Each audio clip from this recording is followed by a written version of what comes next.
The Inner Game Podcast. Brought to you by the Science of Excellence. Presented by Rob Hume, the leading elite athlete mental performance coach.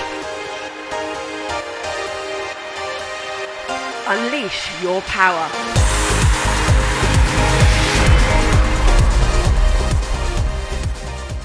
Boom. Let's go. So welcome onto the Science of Excellence podcast, The Inner Game. And onto today's episode, I welcome Andy Mason, the boy from Bolton. Andy has had a varied career playing football at all sorts of levels. He started out at Bolton, spent around 10 years there from a junior, signed professionally. For 2 years at Bolton. He's then moved on to Hull City, Scunthorpe, Chesterfield, Macclesfield Town. He's then played at various clubs in the semi-professional leagues at Boston, Leek Town, Kettering, Stalybridge. He's even had some time in Hong Kong. So we're speaking to Andy today because he's got a real insight and a real story into football, the challenges of striving to make it, striving to achieve his dreams, and how this turned out for him, and obviously what has happened for life for Andy after his football career, and we're going to touch on what he's doing now. So thanks again, Andy, for giving up your time and coming on the show. No, thanks for having me, Rob. Appreciate being asked to come on, to be honest. So let's rewind time, Andy. What was it that first drew you to playing football? How did it start for you? My earliest memories, probably 4 or 5 year old, being dragged to Bolton Wanderers with my dad and my brother, sitting in the Manny Road end and watching Bolton play Frankie Worthy. You know, earliest memories watching Frankie Worthy warm up on the sideline. Yeah. And I always remember my dad smoking a cigar, the smell of it, and Manny Road was just a cracking atmosphere. And yeah, them sort of memories of going to the game. Actually playing as a very young kid was across the road at St. Anne's, where the school was across the road from my mum and dad's. Just getting on the field there and a bit 20 aside and go and practice against the wall on my own and all sorts. You know, I even organised my own matches 5-a-side for all the primary school kids and stuff. Yeah. I was even doing it back then. Yeah, even about, I must have been 7 or 8 year old doing that. Well. So yeah. So just fell in love with it, Yeah. And what was the transition like for you from going from playing school football, playing grassroots football, and then how did it progress into joining Bolton and their academy, if it was called that, or and their setup? Yeah. What kind of age were you when you kind of started progressing up to this level? Well, I always sort of joined in with my brother's team, like 3 years older than me. I always did the training with them. That was early days at Moss Bank. And I've got a memory of a letter from the town team when I was at primary school, and being in assembly and being asked to come and stand up with the head teacher, and he read the letter out, like, I was dead proud. Yeah. That came from playing for the school, primary school, and so then obviously representing your town, and then time goes on, people start talking about you and what have you. In football circles, and you get asked to come down training with Bolton. Yeah. I remember a couple of training sessions. I don't think they went too well, the early ones. And then I got asked to come back in again, and this time I sort of smashed it, and I never looked back, really. Nice. And those first couple of sessions, you think it was just the unknown, the nerves? Yeah, absolutely. Even though I knew the lads, some of the lads who were there, because being in the football environment, even at a young age, you recognised lads who were any good, really, and even though I knew them, I didn't get the right vibes from the coach, Next time I went in, same coach, wrong vibes again. And then the third time I went in, it was a different coach, and everything went great for me, Really? and I never looked back then. So it's funny sometimes how you hit it off with a coach, and some coaches you don't hit it off with. Yeah, that's certainly, my experience with working with, a lot of different athletes across different sports. Quite often, one of the factors that is affecting the performance is the coach. It is how they are treating them, the belief that they have in them, and sometimes just like the warmness of the coach, the kindness as well, and especially in football, it has been historically, from my workings with it, it can be quite brutal at times, the way that the coaches absolutely were with children at the end of the day. The expectations that they have and that they were putting on children to perform to a certain level. And yes, we've got to strive for high standards in whatever we're doing, but I've just felt over the years that kind of, some of the coaches just went about things the wrong way.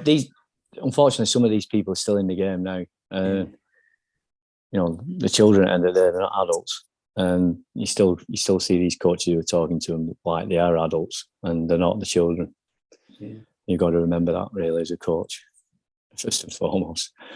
Yeah, one of the big reasons why I'm doing this podcast, The Inner Game, is because all too often athletes are almost looked at as these superhuman beings, that are sportswomen and sportsmen, and they don't have emotions, they don't have feelings, they don't have thoughts, they don't have days where they're feeling up and days where they're feeling down. And just like those of us who, all of us who go to work, you have days where something's happened in your personal life, or there's a day where you're just not quite firing on all cylinders. But that almost isn't accepted in sport, is it? And it's kind of not acknowledged that these athletes could have things going on in their personal life, all sorts of different things, and yet they are expected to turn up and be at their best every single day, and that doesn't happen in that doesn't happen in the rest of the world, does it? We all have those off moments, don't we? Yeah, we do, and it can be hard, especially for young people, when they get told a negative or told they're not quite up to the mark or up to the level, up to the standard. I think clubs are getting better at doing it now. I agree. But it's still an absolute rat race, and it's so young now. I mean, I found it tough when I was 20, being told by Bruce Rioch in the office, and then like I took it really hard, and if it's hard when you're 20, imagine what it's like when you're 10. And that. So it's hard. I don't really agree with it when they're so young as well. That's the really hard thing. I think for these kids, you've got to be very careful with them, I think. Yeah, and you've touched on something there, Andy, which has been one of the big. There's probably 2-3 real reasons why I started this my athlete mentoring business, and one of the reasons was because what I was seeing happened largely to footballers, if I'm honest, but it does obviously happen in other sports. But I've seen so many footballers who are released from their clubs at 15 or 16, and often they've been in the academy set up for quite a few years. They started to believe, once they've been in there a few years, that, hold on, I can make it to the next step. I can be walking out one day, with on a TV screen and people watching me on telly, and then they get into their GCSE years, and that's the year that they are told no, and the impact that has on them, in terms of their schooling, their education, their mental health, their lives are torn between, essentially, they've got a part-time job from the age of 11 to 16 if they're in an academy system, because they go to school, they finish, and then they go and train, and there's no difference. Right. There's no difference in that when they're doing that as a professional, really. And it's hard because your whole identity is built around football as well as a kid, and so when that's taken away, or the club's taking it away from you, you do feel lost. I mean, I when I was at Bolton Wanderers, I loved that club like my best friend. But when I left, it was like my best friend had died. It was weird. I just felt a total loss within myself. Took me a couple of years to really mentally try and move on from that, to be quite honest. And that's at 20. Imagine as a kid, it's tough, isn't it? It's really tough for them. It is. I've seen, with numerous children at 16, 15, 16, where, they took it very badly, and again, one of the reasons why I'm doing all this work with sports psychology and mental performance coaching is to help, people of all ages, whether 12, 10, 16, 18, 20 odd, 30 odd, 40 odd, when they are involved in sport, when they've been involved in sport. From what I'm seeing and what athletes are also saying to me as well, they're not getting the help. They're not getting the help that they need to during their career, and they're not getting it after either. And I think there needs to be more done about this, giving athletes, current or former athletes, the mental tools and strategies to cope with life as an athlete in whichever sport it is, and also cope with life after being one. Because no matter when, if you get released or let go at 16, 18 or 20, whatever, at some point that time comes to an end, doesn't it? For every athlete. And many do struggle, who've had an amazing career in their sport. Yeah. What's the next step? And, as you said, rightly so, it's that identity change when you spent you spent from being a 10, 11-year-old kid, say, I'm a footballer, I'm a rugby player, I'm a netball player, I'm a runner, and then one day, at whatever age that is, for whatever reason, one day you wake up and then you're not saying that anymore because you're not that. Yeah. So it's hard.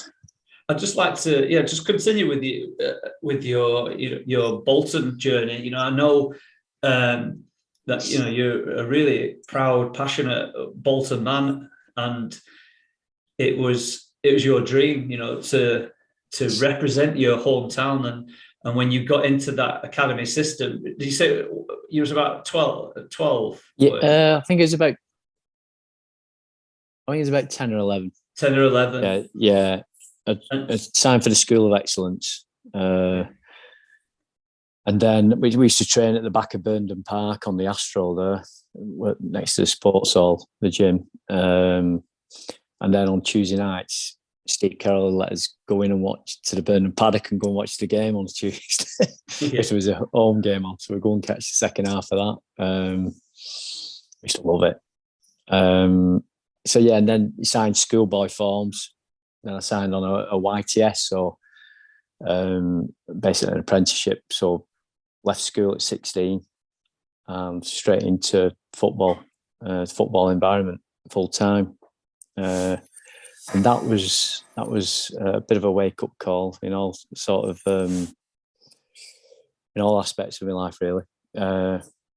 gone from being, I'd say, quite a very confident person, at school, football, going in to then being a first-year apprentice. And at the time, there was a lot of Liverpool lads, a lot of Scousers, second-year apprentices, all hard lads, even though I was a pretty handy lad myself, you're going into this workplace, and I don't think anything can prepare you properly for what you're coming up against.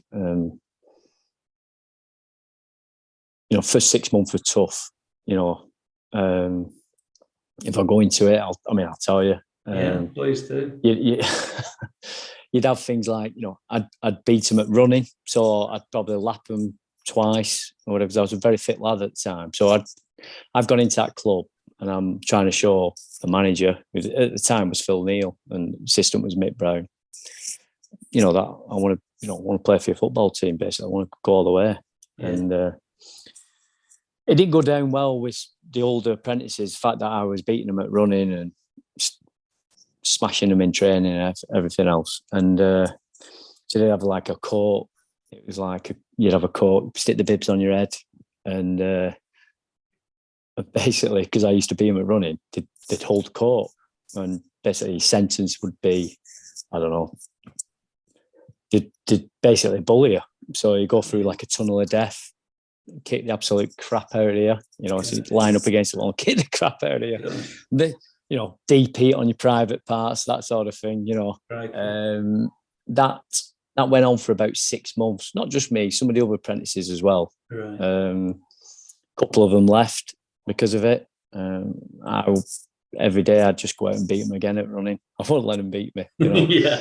It just made me even like the way I was.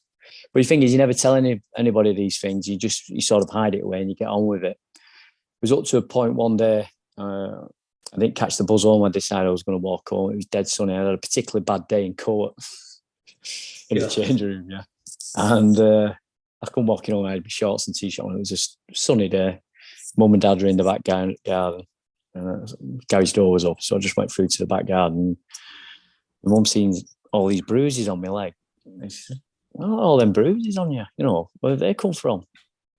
I'm like, "Just take your t-shirt off a minute, Andrew." So the t-shirt came off. I was like black and blue from my neck down, all on my arms, all over me. And where have you got them from? So it happens every other day, Mum. I said, "I've just not told you because I didn't want you to upset you." Yeah. And and then next minute, my dad, "I've just got to nip out a minute." So obviously he's gone in the car and he's gone straight there, and it stopped the day after. Really? And I sort of looking back now, I wish I'd just told somebody after a week or whatever, but it stopped the week after. And then, I really sort of bounced on then. The next few months after that, I was scoring goals for fun in the reserves, playing up front with Andy Walker and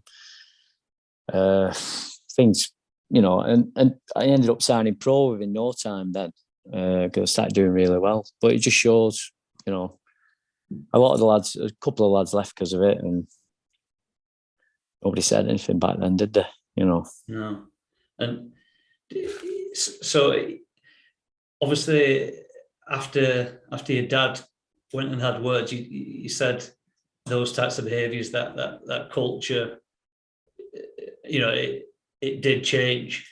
But it stopped virtually straight away, and you could tell that, this weren't going to be happening again, sort of thing. So, and then it was all about the football, which is the reason why I signed, which is the reason why I left school, didn't go to sixth form to go and be a professional footballer. Yeah. So, and then, I just started doing really well then. So I think I was one of only 2 apprentices out of about 20 who got took on.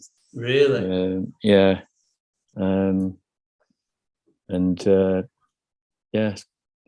So then signed 2 year, ended up signing pro. Do you think it had any long-term,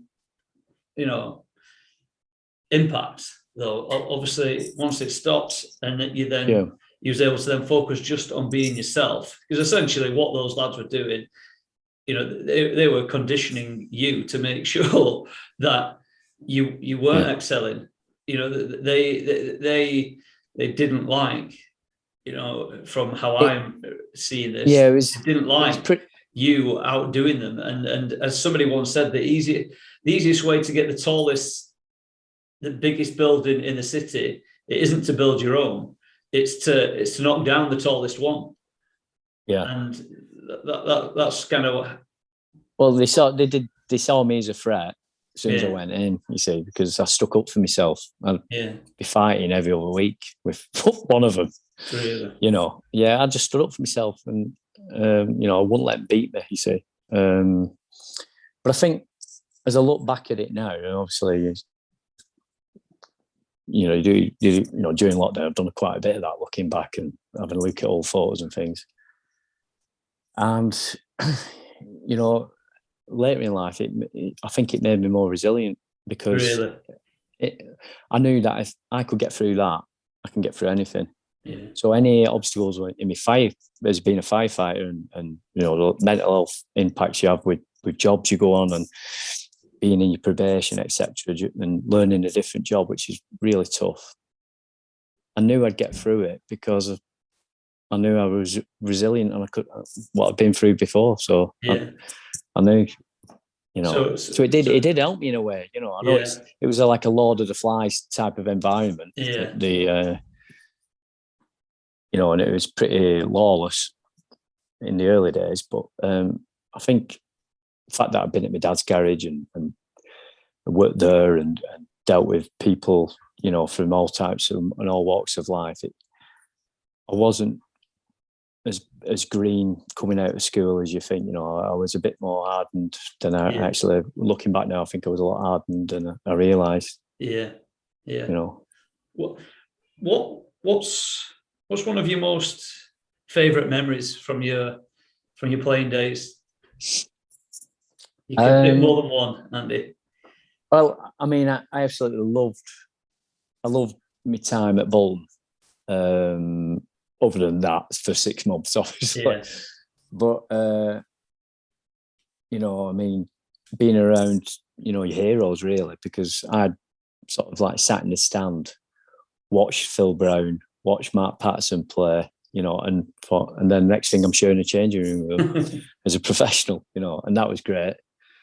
But my favourite memories, you know, there's a lot, really. They're all comments. There's comments from coaches, like Mick Brown was Phil Neal's assistant, and I'll never forget him pulling me in front of everybody, in front of all the pros, all the apprentices, everybody, and praising me and saying how he enjoyed watching me train, you know, and play, because I wanted the football all the time, and I wanted to show everybody how good I was. I said, even when sometimes you went past people, you didn't quite do it. It didn't stop you from wanting to do it again. And it made you feel, you know, and sometimes them comments stay with you, and you know, I always remembered that. I thought, because it was somebody I admired so much growing up. I had him on my wall, Mick Brown, with Ron Atkinson. Not that I was a Man United fan or anything like that, but I had pictures of all the teams, you know, from Roy the Rovers, Kenny Dalglish, all players, like anybody who was anybody, they were on the wall, you know. Then there was like, I remember scoring 6 goals behind closed doors, believe it or not. So you think, oh, why would you remember that? But I remember it was 3 goals in one match, then 3 goals again. And I remember Bruce Riot then, somebody telling him, Bruce, the gaffer wants to see you in the office. Thinking, crikey, what have I done now? Like, you know, and he said, no, you know, I'm going to sign you as a professional, mate, because you know, you're scoring too many goals, son. You know, that sort of thing. You know, so that was great. Scoring on my debut for Hull City against Blackpool. Big Sam was manager of Blackpool, obviously, and his son was one of my best friends, Craig. So it meant a little bit more scoring against Big. And Big Sam had coached me, done private sessions with me and Craig as we were kids growing up, and so you know, and Phil Brown was his assistant at the time as well, who obviously I knew, and that was great, scoring the winner against Blackpool. That was on my debut, and scoring an over a kick in Finland on my debut. What else? Let me think. Unibond Cup final, Stalybridge Celtic. I scored the winner there, and I got carried off the pitch with a cup in my hand. And that was probably one of my favourite memories, believe it or not. Yeah. So fantastic. Yeah, some great memories in football. Yeah. What was most important to you about playing football? Most important thing. Yeah. What was it that football gave you? What did you take from playing? Why were you doing it? Just love football. It goes very deep with me, really. I mean, I'm a full-time firefighter for nearly 20 years now, but obviously I've been doing a lot of coaching in that 20 years. I'm now coaching. I've got my own football coaching business. But I mean, I wake up in the morning, I think about football. I watch football on the telly every night. I talk about football all day. And when I go to bed at night, it's the last thing I'm thinking about. And it's just, I think it's more of an obsession, really. I am obsessed with it, really. Sometimes you get too much of it and it tires me out because I think it's just too much now. It's constant. But I must love it to keep wanting to do it all the time, like I do. Well, so it's like a drug to me, really. I don't know, I've never taken drugs, but it's just, I need it in my life. I think I feel miserable without it. That's the thing. Yeah, something I love so much. Yeah, so it's that enjoyment, and that's with the work that I do with athletes. That's, for me, it's one of the biggest key factors as to why they start to underperform.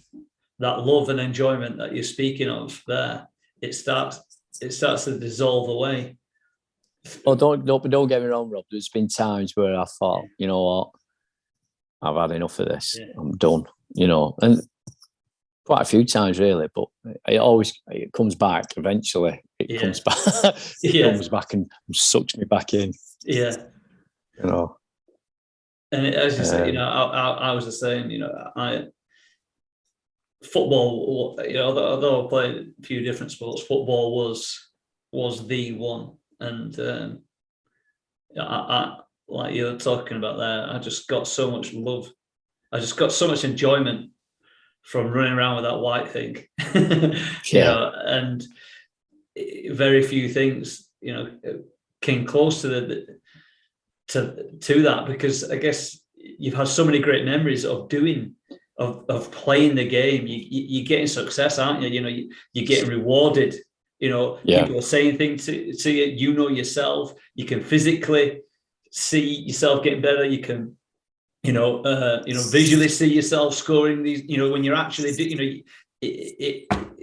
you gain a lot of pleasure, and you talk about it being a drug, and there is a reason why. Many athletes say that term, because many do, and it's because of one thing. It's called dopamine. Our reward centers in the brain is essentially the thing that keeps guiding us towards the things that we learn to do to keep us thriving in this world. And we're driven by pleasure and pain, and playing sport can give you lots and lots of pleasure. And each time you score a goal, it releases dopamine, and so you'll have, especially as the talismanic marksman that you were, banging on all those goals, you would get big, deep, releases of dopamine, and the brain will never forget that. It will never forget all those moments, all those times when you scored those goals, when people are coming up telling you X, Y, Z. The mind will never forget that. And that's why then it becomes hard to let go, because you've had so many hits of dopamine over so many years. What else in life other than a drug. You know what I mean? Other than a beer, a cigarette, or even food. Where else can you get that such pleasure from doing something else? And that's one of the biggest challenges that athletes have once they finish is replacing that dopamine or that drug, if you like. What's the next thing? And obviously, you know, you're striving to do that with the work that you're doing with your football academy. That's how it. I'd imagine. Correct me if I'm wrong. That's how you're keeping the thing that you've enjoyed the most in your life. That's how you're keeping it in your life. Yeah, 100%. I'm just trying to make a bit of a difference as well. The journey for these young people, trying to make it as best as I can for them, and trying to give them opportunities if it's what they want and the parents want. Well, you know, push them in the right direction, really, and try and open up doors for them. Really, that's behind. Because people get enough doors slammed in their face, don't they? You know, throughout life. We all do, don't we? And it's the key is having that resilience to keep then looking for another door and smash through the next one. And eventually, if you go looking for enough doors, one of them is going to open. It might mean that the first 7, 8, 9, 10 shut in your face. But what about the 11th one? And, you know, I think we're saying that the hardest thing with these young people, I think, is when they've had a door slammed in the face, or they get a constant door slammed in the face. They tend to crumble, if I'm honest. And a lot of them, they're never the same again. They're just never the same again. And I think I was a little bit different in that way, that I was brought up in a sort of generation where right, on to the next one. Where you don't like me, somebody else will, you know, and didn't really give them monkeys. You know, I just think, well, somebody else who want my services, you know, and that's it. Yeah. You know, and there will be, and you know, there's far too many, you know,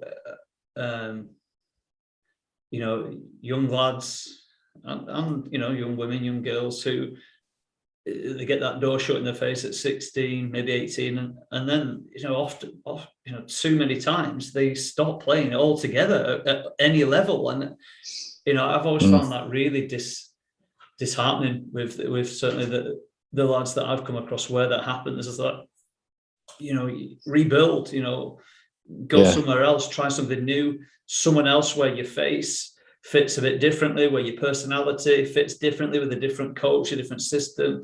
You know, don't just accepting a no, you know, doesn't have to be the end. That no can be turned into a yes. It can be turned into something far more powerful than what it originally was, if you're prepared to keep going, and obviously, you know, take an honest look at yourself at the same time and go, right, have I been, you know, let go or released for fair reasons? You know, you still got to be honest with yourself. Could I have done more? The answer is yes.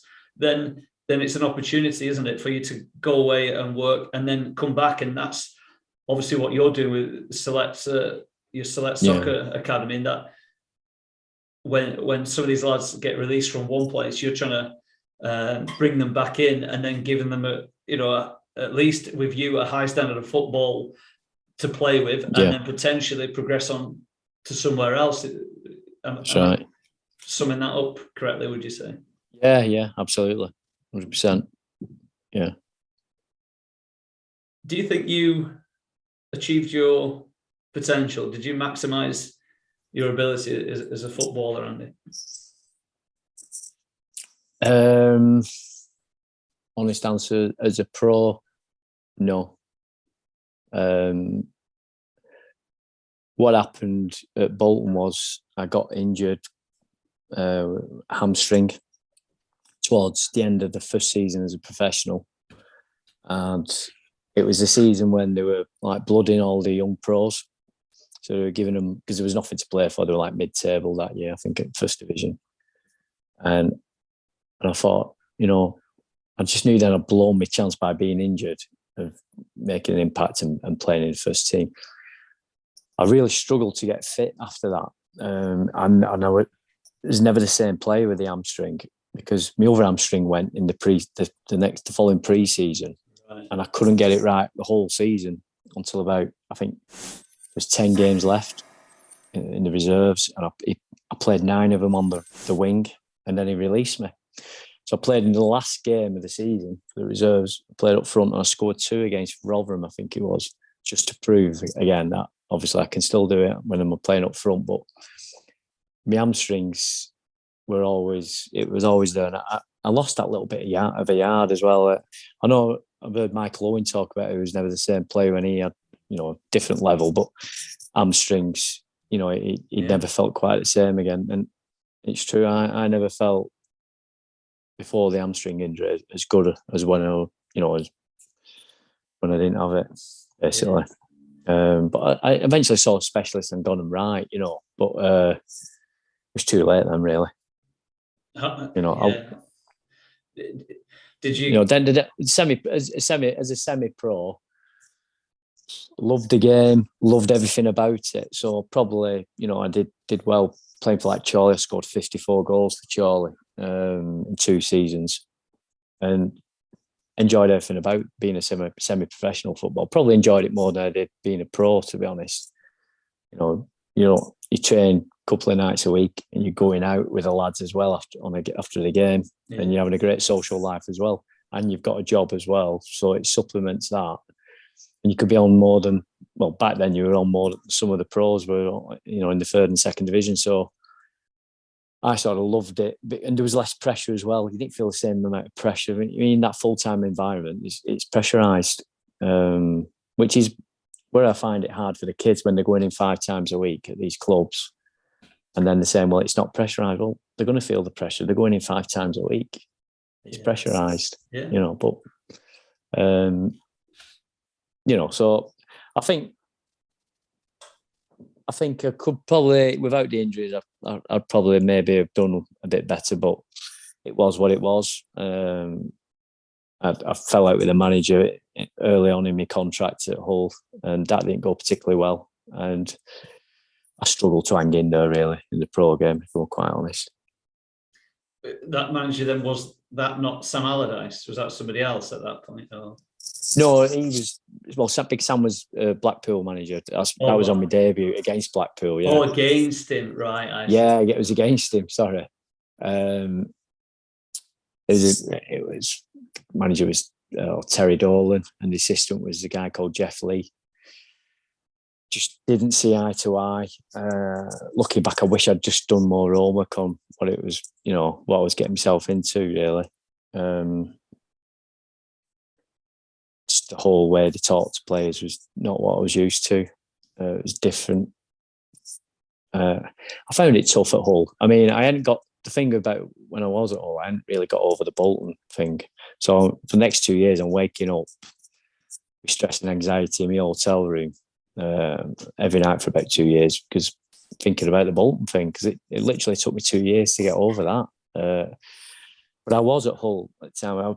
I remember I was staying in a hotel. I was lonely.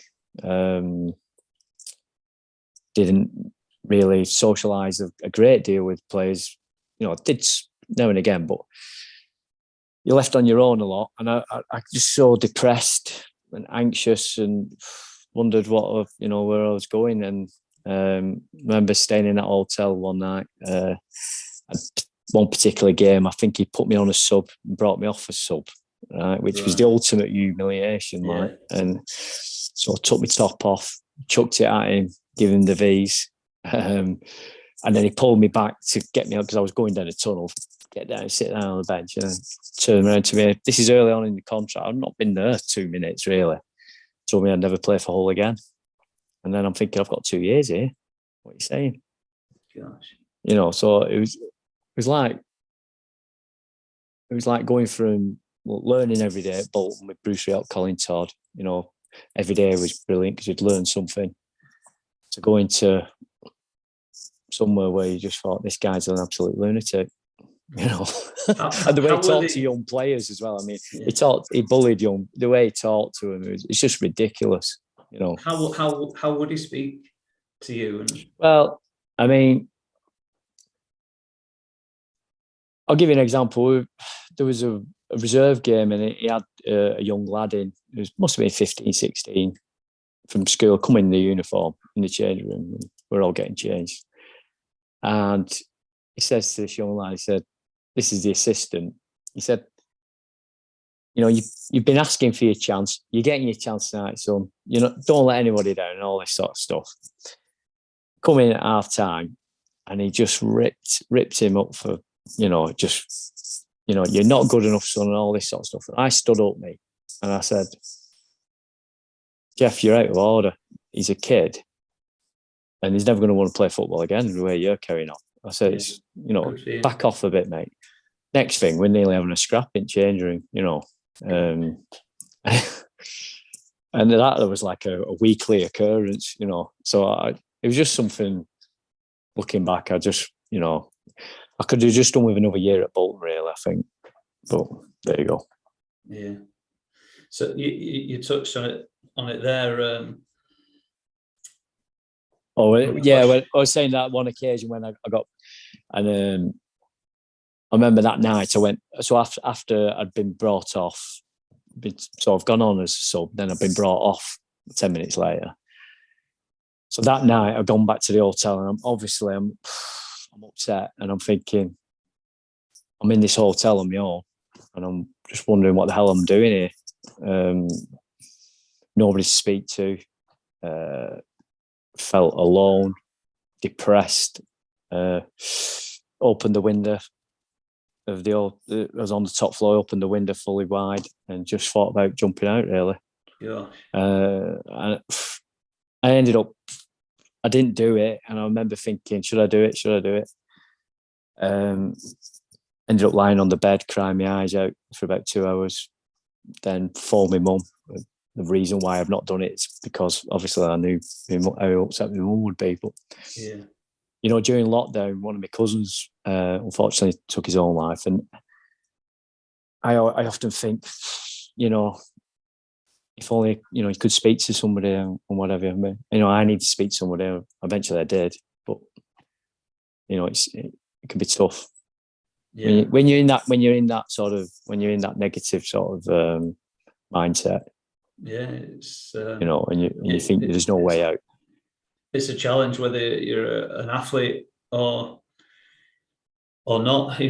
Once somebody gets into that state of mind, the challenge is trying to break that state. And if they can't break that state, then they start to feel that feeling more. And I think as well, I forgot to say, I started gambling as well at that time. As well, I just started, getting heavy into it, and I was like blowing my wages really. To the point, I'd be going into bookies every day, staying in there all day, go to the races whenever we could at weekend or whatever, casinos at weekend. Got to a point, I remember my dad coming down to Hull and making me take out a loan for a car for about 4 or 5 grand or something.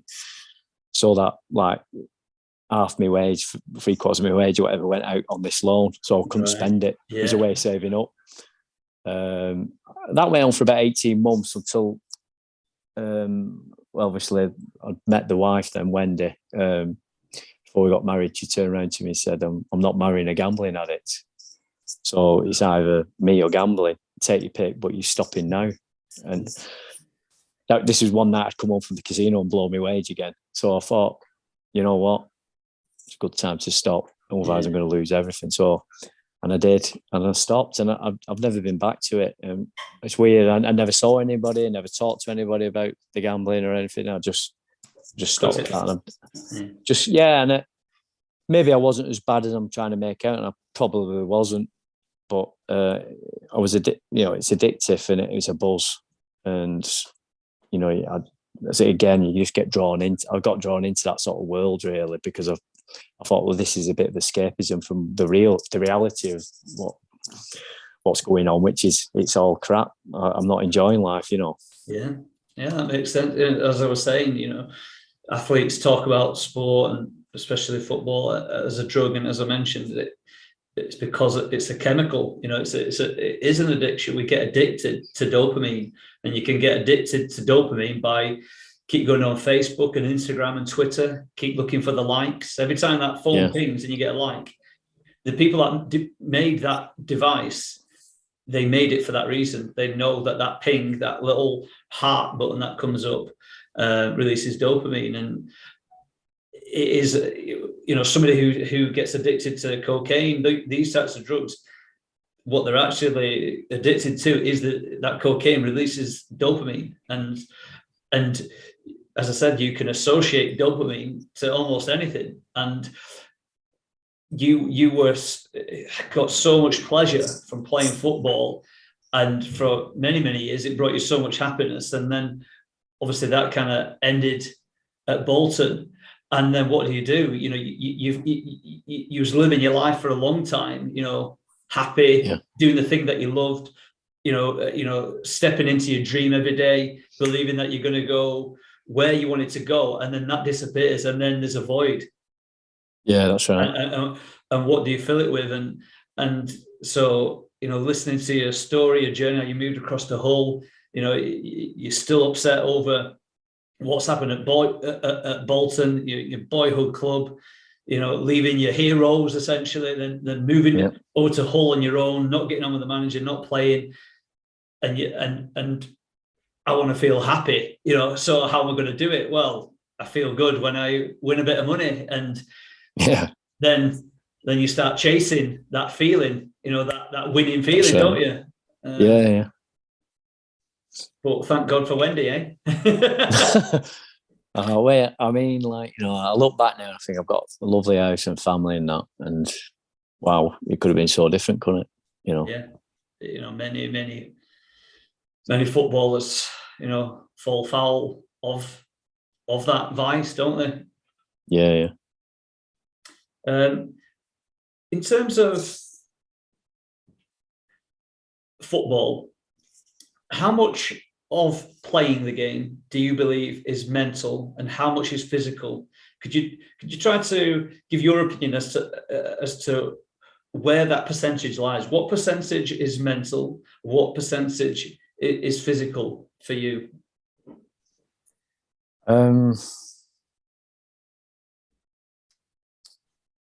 I would say, me personally, it's 80-20 mental. Really? And it's so far mental because I always played better when I had a point to prove against somebody, whether it be them two at Hull City or any manager I came across who sort of I had a beef with. I would put in 1,000,000%, not just 100%. I'd be dying on that pitch before I come off. And it worked because it was a trigger in the mind, what made me think, you know what, you could send a nuke at me, I'm going to catch it and throw it right back at you. I'm just on it. But the games when I didn't have that, I wasn't quite as effective. Well, I'm not going to be, am I? But I wish I had somebody to talk to, like yourself, when I was playing, because if I could have had that mindset every game, I'd been looking at a totally different, kettle of fish, really. And this is the thing that when there's no reason why I teach athletes that feeling that you felt when you played your best. It is like you said, a trigger. That's actually, you're hitting the nail on the head there, really, because when in those moments when you felt you had a point to prove, you would have started to say something differently to yourself. Yeah. And that self-talk drives a feeling, the feeling of motivation, that feeling of tenacity. It drives a state. And when you felt like you had a point to prove, you got your motivation levels that high that it flicks you, it literally was flicking you into a different state. And when you didn't quite have that point to prove, you were then performing in a different state of mind. But what I do, I teach athletes how to that state that you performed in, like that. I teach them how to perform in that state every time. There's no reason why you can't. And through all the work that I've done over the last 25 years, this is one of the things that I have come across, which the real top athletes in various different sports, the Ronaldos, the Michael Jordans, the Serena Williams, the Michael Phelps, these people, they are able to get that state of mind that you describe when you play your best. They're able to get in that like 9 out of 10, 8 out of 10 worst case scenario. And in terms of ability, often there isn't that much of a difference. It's just that they can't get in that state, the state of mind that they need to be in to play at the best for them. That's right. And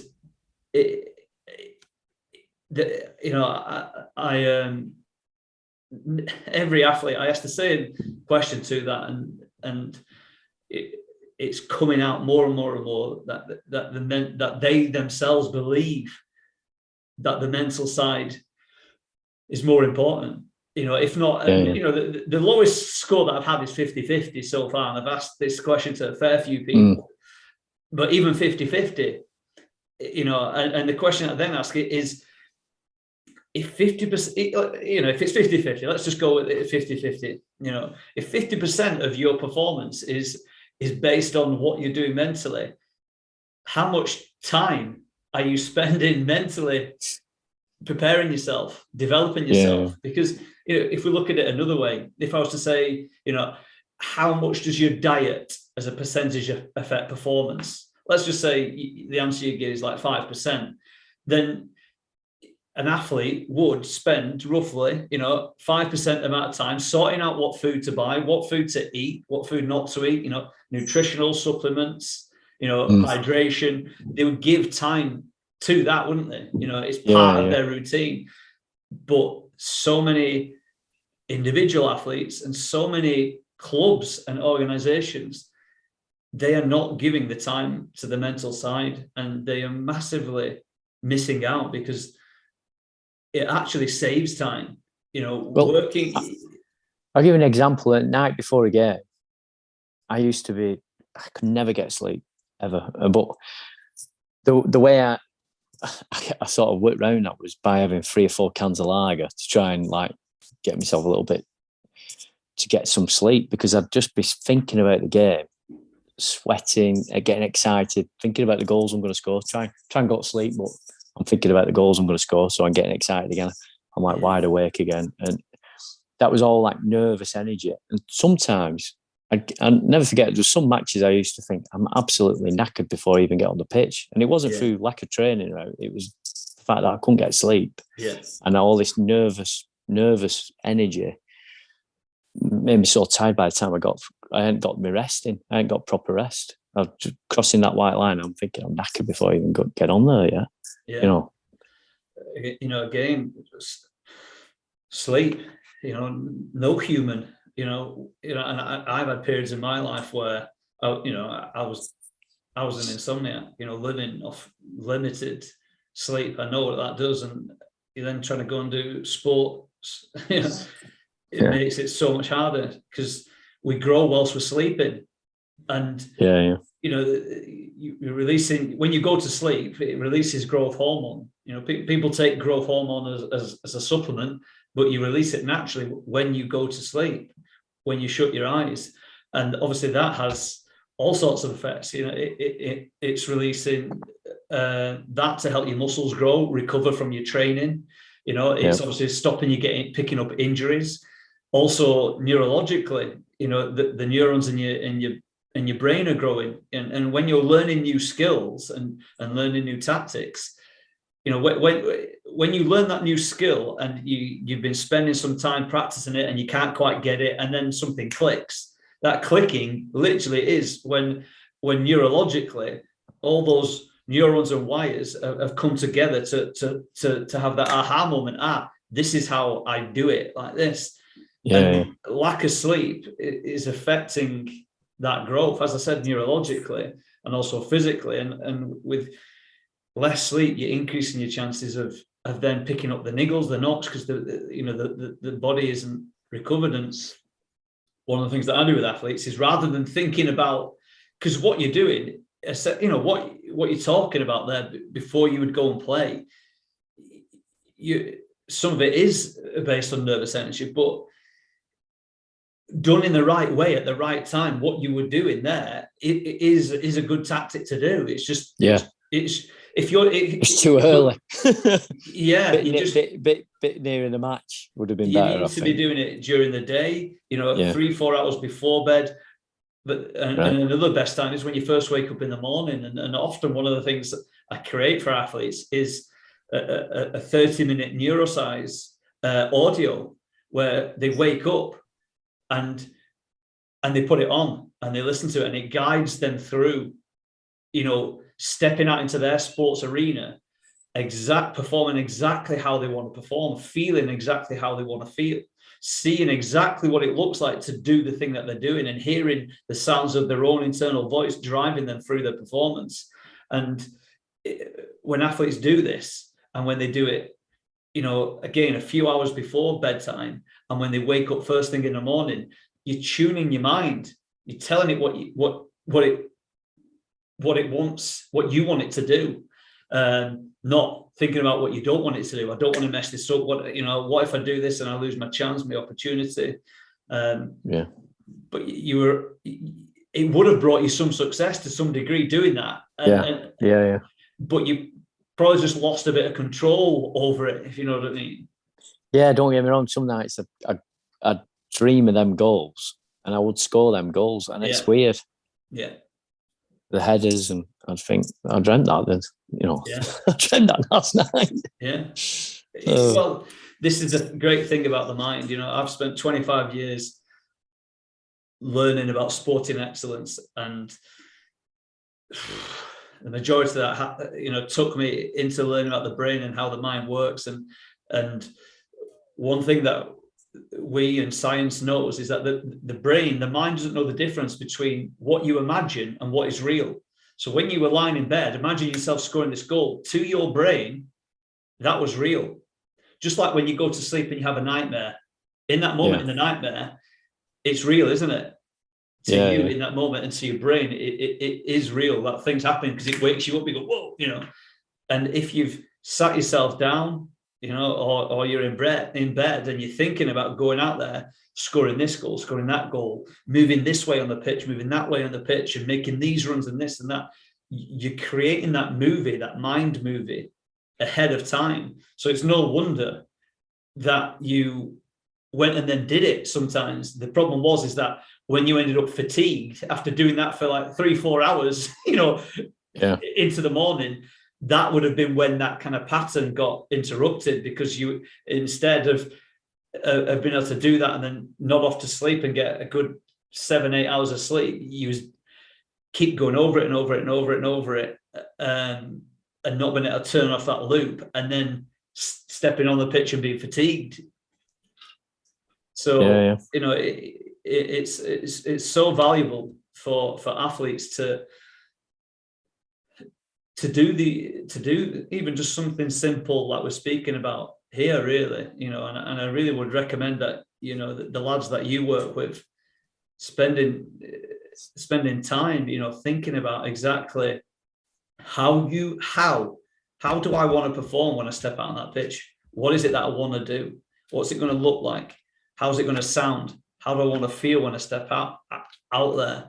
And spend time talking about it as a team, and as individuals, and encourage the players to do this themselves, because I obviously help athletes ingrain this deeply within their minds, but just doing it in the ways that we're talking about now, it is still as effective, and all athletes should be doing it, and more top performing athletes are getting mental performance coach, sports psychologists to help them.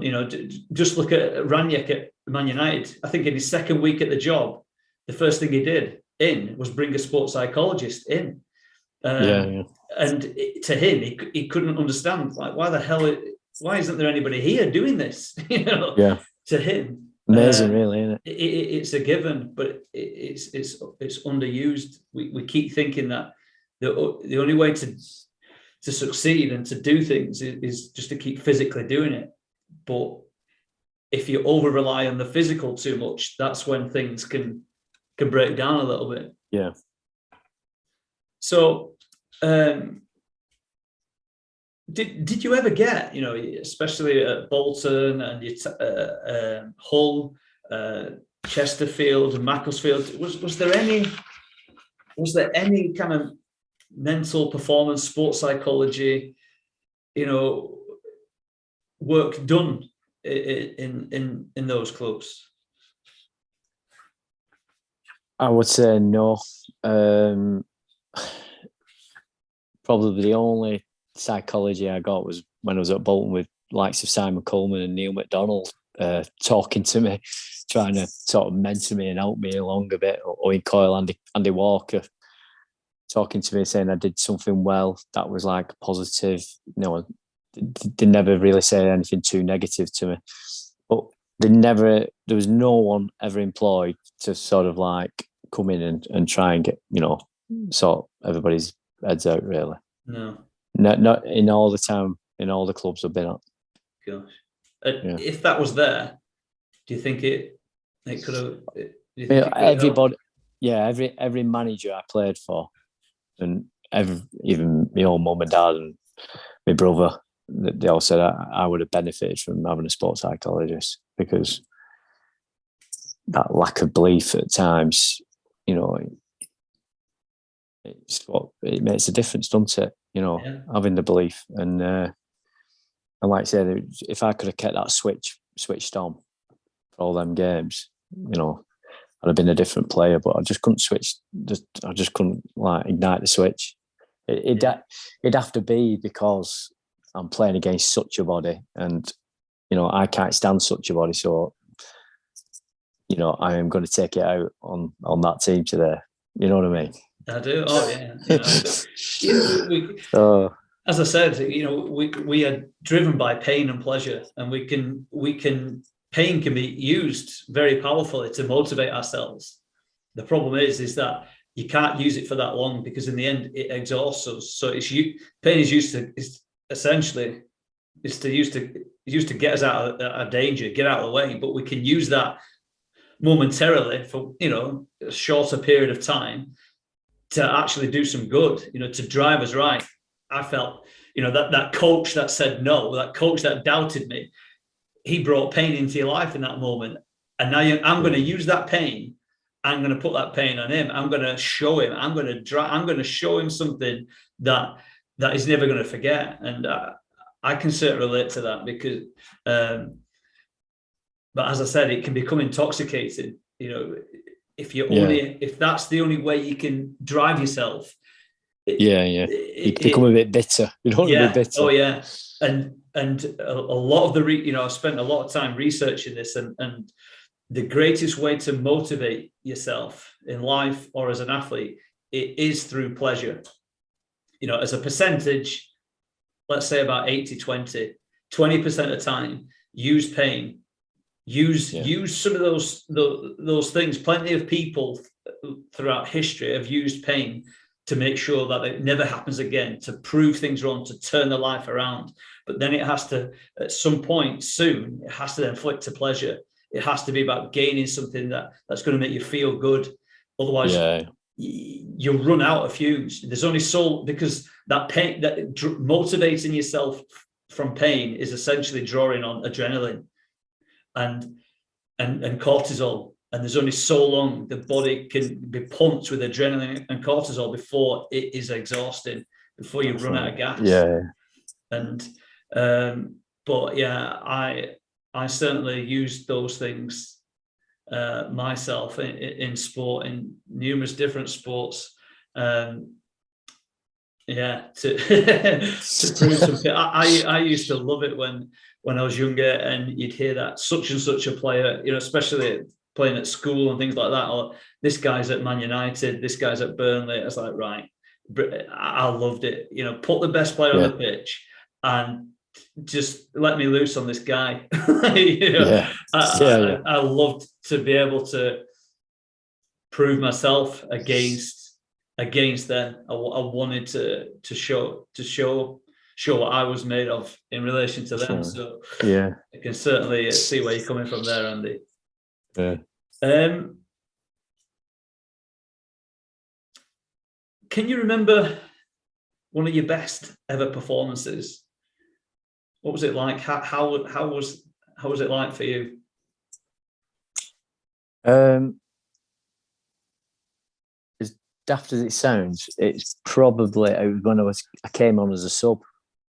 Right, it was a cup final, Unibond Cup final, playing for Stalybridge Celtic, and we're playing Guiseley in the final.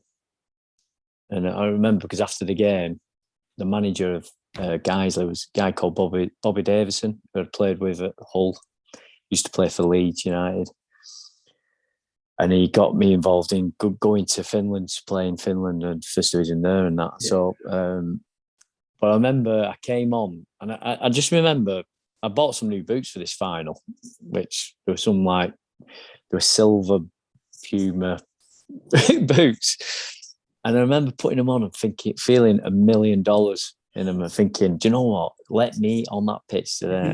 Because I struck a couple of balls with him on it. It was weird with boots. You could put them on and you just know straight away you feel great in them or whatever. And I hit a couple of balls. I thought, God, I can't half hit a ball with these on, And I just thought, get me on that pitch. I turned around to the guy who used to sort the kit out. It was called Alan, I think. And I said, Alan said, I'll tell you what, mate, if I get on this pitch today, I'm just going it back at net the first time. He said, honestly, I said, 100%. And so I remember just coming on the pitch, and I set the first goal up. I used to play up front with Lee Trundle then, who ended up going to Swansea, having his own shirt deal, and did really well for himself in the game. And we had a really good relationship, me and I think the other lad was Brendan Burke. He went on to have a really good non-league career. And, and I remember setting the first one up. I had long hair then.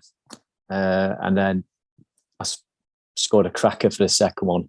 I remember all the crowd coming on the pitch at the end. Somebody chucked the cup in my hand, and everybody lifted me up in the air, and carried me off the pitch with a cup in my hand. And that was that was my favourite moment in football. Because I thought, hey, this is great. Really enjoyed that. Yeah. When you remember being back on the pitch playing in this game, yeah, how was it different? Because I'm asking this question because, as I say, performance is all about state. If you're in the wrong state, and people say things like, I'm just not feeling up for it today, or they'll say things like that. When somebody says that, that's their internal representation of how they're feeling. And what they're saying is that they've not got themselves into a peak state. So on that day, in that moment, you got yourself into a peak state. You were close to the flow state, maybe even in the flow state. How did it look? How did it sound? How were you feeling? I remember thinking on putting them boots on. What such a waste that I'm not starting this game today, because I know that I'm going to play great today. And it was weird. And watching the game, obviously you're on the bench, you're watching it, and I'm thinking, oh God, get me on. I will change this game. They were losing 1-0, playing rubbish.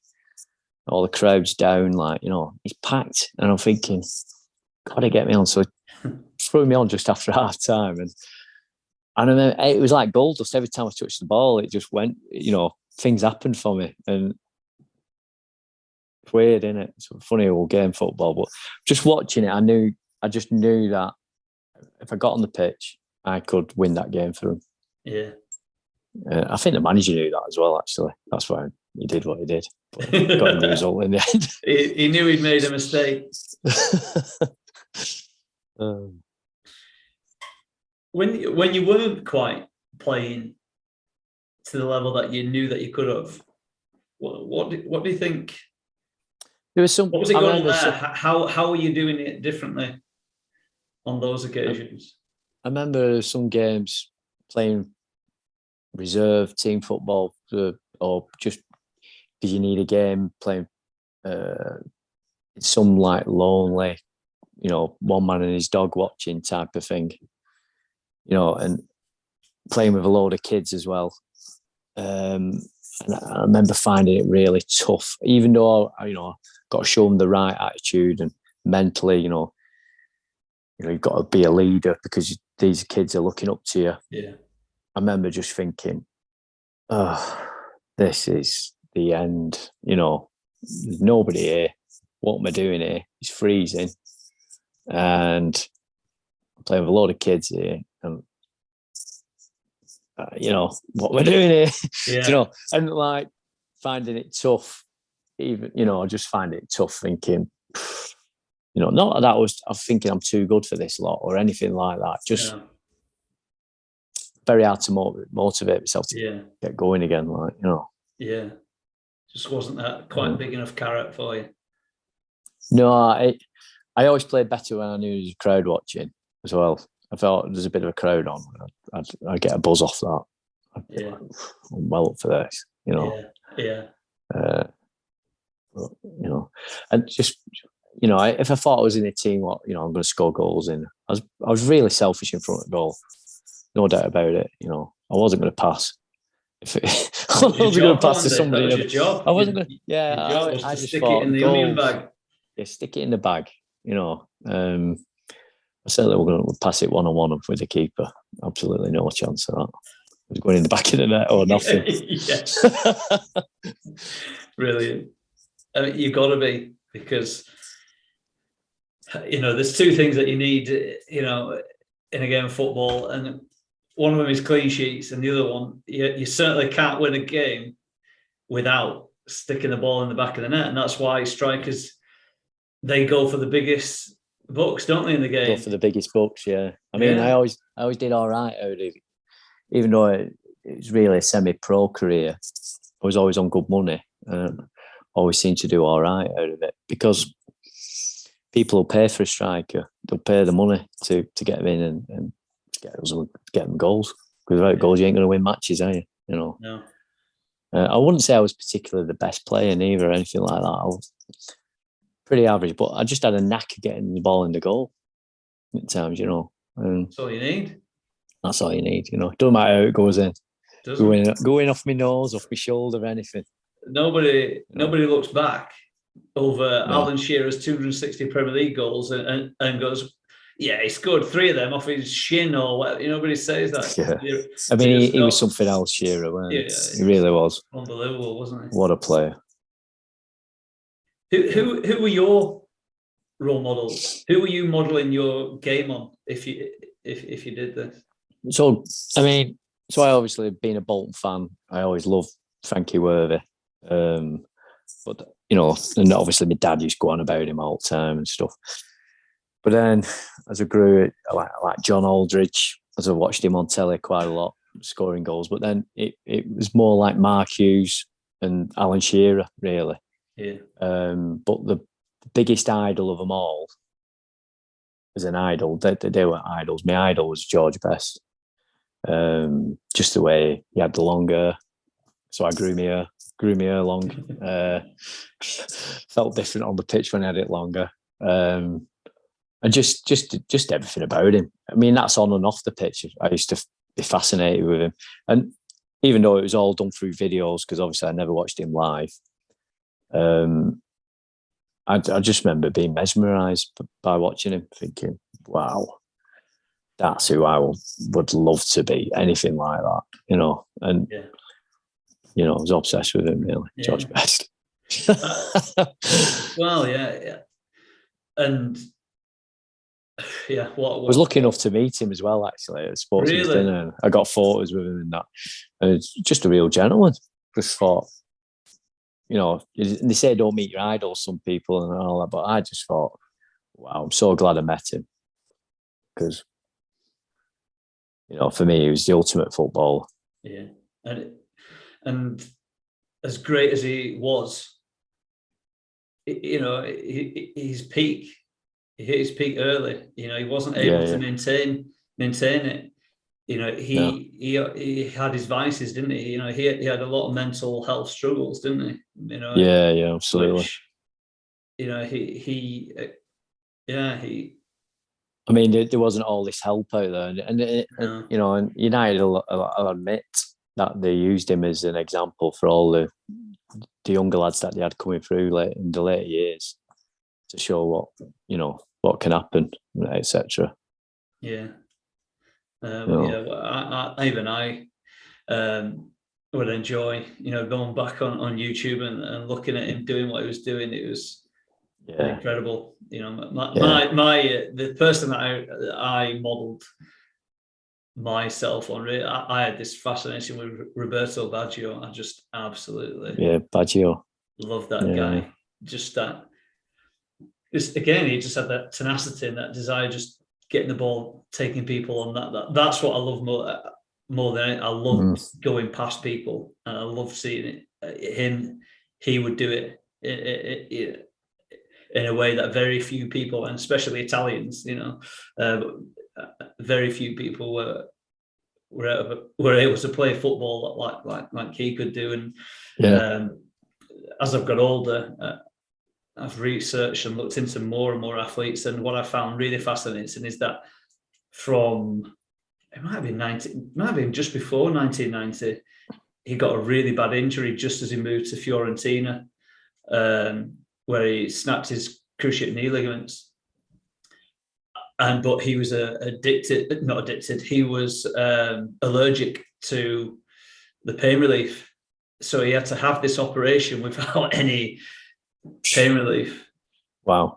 During it or after it, and he's quoted as saying to his mum, it got that bad that he was screaming to his mum, "Kill me now, just kill me." It was that bad, and he had to have, I think, at least 2 cruciate knee ligament operations in his career, and he turned to Buddhism.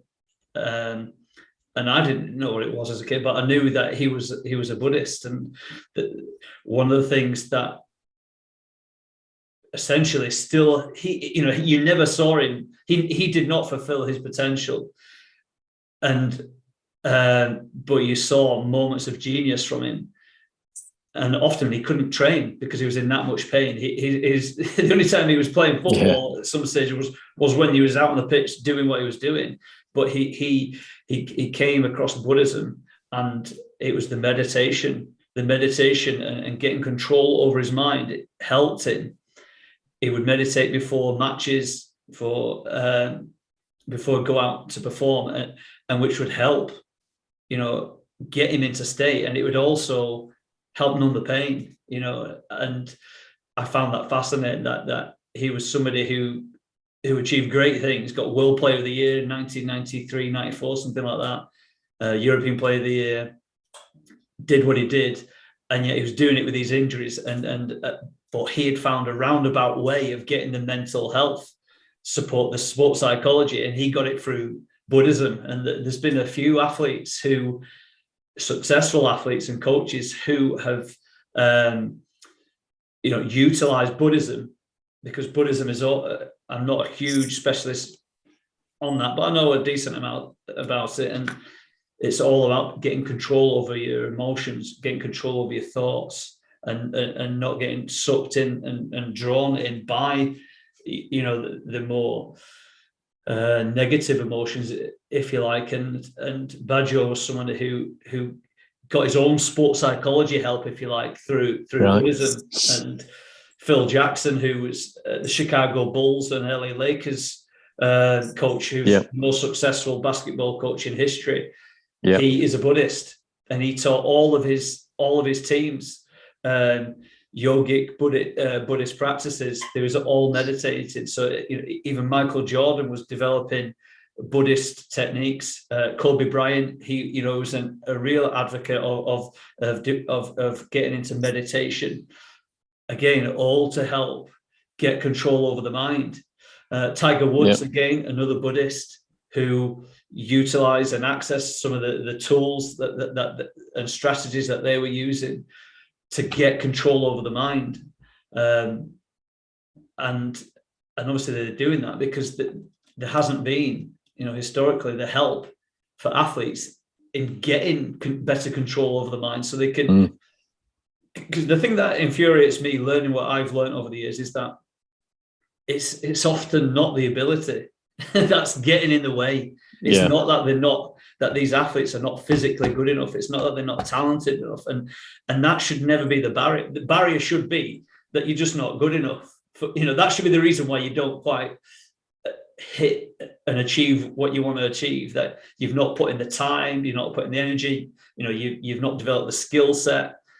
But when you have all of that and then you don't reach your potential, and that reason is because you haven't been able to get control of your mind, I just find it a real shame, really. Yeah. And that's why I'm really trying to push home about athletes getting this help, whether it's through me or other people, but just get help in this area, because when you get control over your mind, you'll get control over your body. The mercy of your thoughts and feelings. So just moving on from this then,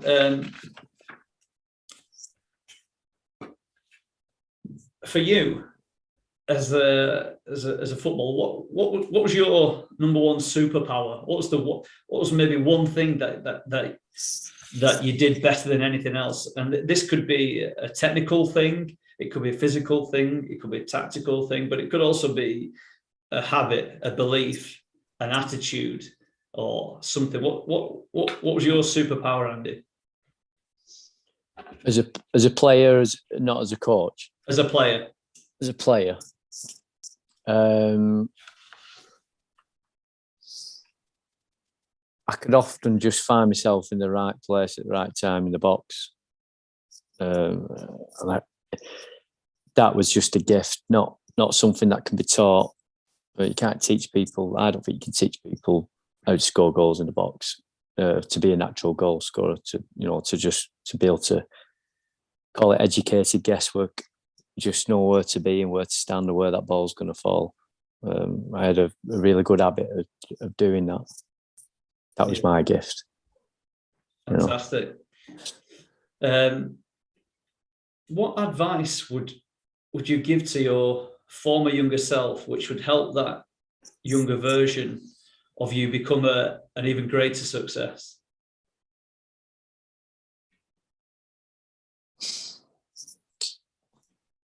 Oh, I'd say don't smoke. Not that I smoked. I had cigars when I was drunk. In my younger years, you'd have a cigar when you'd had a few. Don't smoke. Don't drink. Because trying to be a footballer is harder enough. Especially now, it's even harder. Yeah. So it's so hard anyway. Be humble when you're doing well. Don't get carried away with yourself. I think you can all get a bit carried away with yourself when you're doing well and you think, "Hey, I've cracked it." Just keep yourself down a little bit. Don't go too mad. And biggest one I'd probably say is when you do fail, because you're going to fail in life, not just football. When you do fail, you've got to treat it as a learning opportunity to make yourself a better footballer or a better person, whatever. You're going to fail, you're going to fall over a lot of times. Get used to it, but learn from it, and each time make yourself better. From it. That'd be my advice. Great advice. Yeah. You're definitely right. I believe, we do have control over our lives, but we don't have complete control over it to a certain degree, because you can't control what someone is going to say, what someone is going to do. You can't control a freak accident. What you can control is how you respond to that. You can control how your internal thought processing. You can control your mental state. You can control what you're saying to yourself in those moments when something goes wrong. It often, unfortunately, for many people, they feel like they can't control their feelings. Often people feel like they're at the mercy, that their feelings are controlling them. And it doesn't have to be that way. We have the power to decide, to take control. We can take as you're saying, these moments of adversity, these moments where things haven't gone the way that you wanted to, and with the right attitude, with a different way of perhaps looking at that situation, you can turn it into something far more powerful, can't you? Yeah, absolutely, 100%. How has playing sport helped you outside of it? You know, your life generally, with family, with business, your future career. Obviously, you're still involved in the in with football now. How did your days as a footballer? How's it helped you since then and outside of it? Like I say, you go through all them experiences, especially the younger stuff from leaving school. We were talking earlier about the resilience. Now I'm a firefighter, and learning the job initially as a probationary firefighter, which everybody has to go through, no matter how old you are when you join the job. That's tough. That can be tough as well, And it was tough for me because it was sort of stuck in a certain way of teaching you how to do it, which didn't really always wasn't the best way of teaching me, for example. Everybody's got different ways of learning, haven't they? So I found it tough in my probation being a firefighter. But what it did do is the fact that I've been involved in the football, it made me resilient. And I knew whatever I came across, and some bad RTCs and fires, and you're seeing a lot of stuff that normal people don't see. It made me resilient, and maybe I could handle it. Right, initially you might find it tough mentally, but you get to a point where the stuff that you've been through in your life, through all the other things, through the football, through the the things you've had to deal with there, it does come into play in your future life, and it's helped me in as I am now. So yeah, it definitely has helped as I've gone forward in my life. You take all the positive aspects out of it all, don't you? Really? Yeah. When you look back over your playing career now, how do you feel about it, Andy? A lot of good memories. Just generally, when you look back, yeah, back in time behind you at your career, from starting out as a young boy from Bolton who made it into the Bolton Centre of Excellence as it was then, and progressed to do the things that you did. When you look back at all of that through, how do you feel about your playing career now? Probably, if I'm honest, in the professional sense, I reckon I underachieved, really. And I think I could have achieved a lot more, in all honesty, if I'd have met somebody like yourself early on in, as an apprentice footballer, and then got that grounding and all this mindset stuff. I think it would really have helped me, to be honest. I think I would have gone a lot further. However, we didn't have that then. And, I sort of learnt it myself over a period of time and what worked best for me, type of thing. Yeah. And I enjoyed every minute of football. I mean, actually playing the game, I love. There's no better feeling. Even to the point where I ended up, playing for the local village team up the road with my friends. Going out after the game, having a few days, and the laughs we had, absolutely fantastic. And some of them moments, even some of the games, I remember them games more than some of the more important matches, because it was just so much fun again, and yeah, so I wouldn't, football, they've done a lot to the rules, and they've changed a lot of things to how I used to play. It used to be quite a physical game when I played, but it's still a great game, and I think it's still a fantastic career, if you can get into it. And there's so many different jobs in it now. So yeah, definitely. Just before I ask my last question, I still just want to touch on the, how I'm just curious to know what you think about that period of time when things were going tough, when you first kind of signed in the Centre of Excellence with those lads, and they were, essentially bullying you. Well, that was it. Yeah, as an apprentice. Yeah, as an apprentice. Yeah. Do you think that had any lasting effect on you in any way? When you went forwards, or had you been able to kind of move on from that? Yeah, I've moved on from that. But what it did make me was resilient. That's why I keep going back to resilience. Yeah. And if it hadn't happened, I don't think I would have been as tough in other parts of my life, really. And as daft as it sounds, it was a horrible sort of experience, that. But I'm looking back, I'm pretty glad it happened, to be honest, because further down the line, it stood me instead. Yeah. And it wasn't, I know, I wasn't the only one it happened to. Everybody got, all the apprentices got it at some stage. And it was just how it was back then. That's, you got chucked in the tumble dry for a bit and spun round, that sort of thing. You just never get away with that now, would you? No. But that's the world we lived in. Yeah. And lastly, what is your definition of excellence and achieving excellence to you? I would say it's been the best at what you're doing, but making the best of everything that you've got to achieve that. Yeah. If that makes sense. It does. Just making the absolute most of your skill or your opportunity, just giving it the absolute best.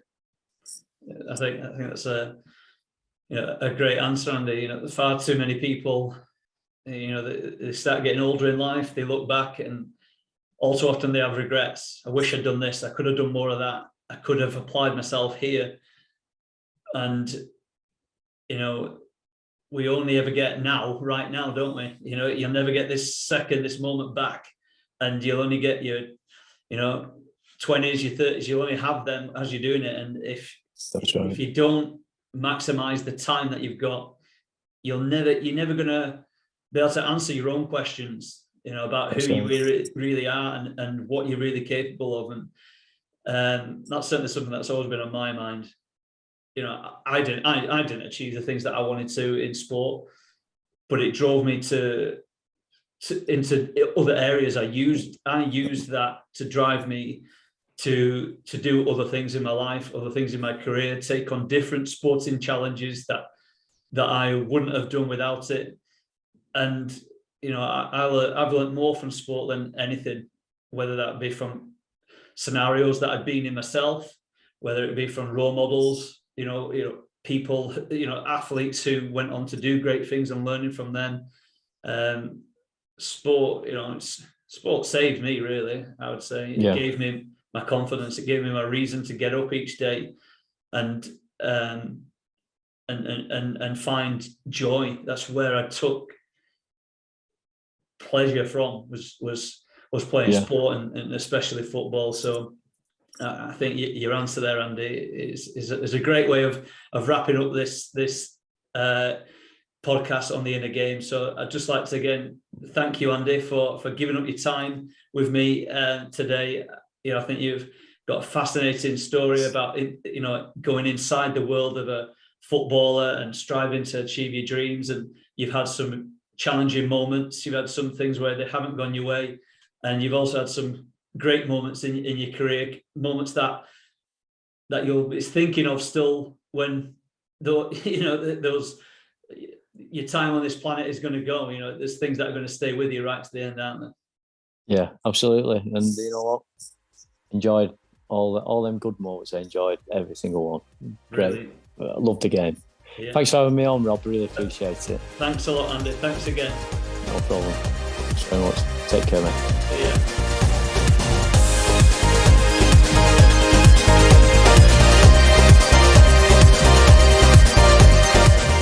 The Inner Game Podcast.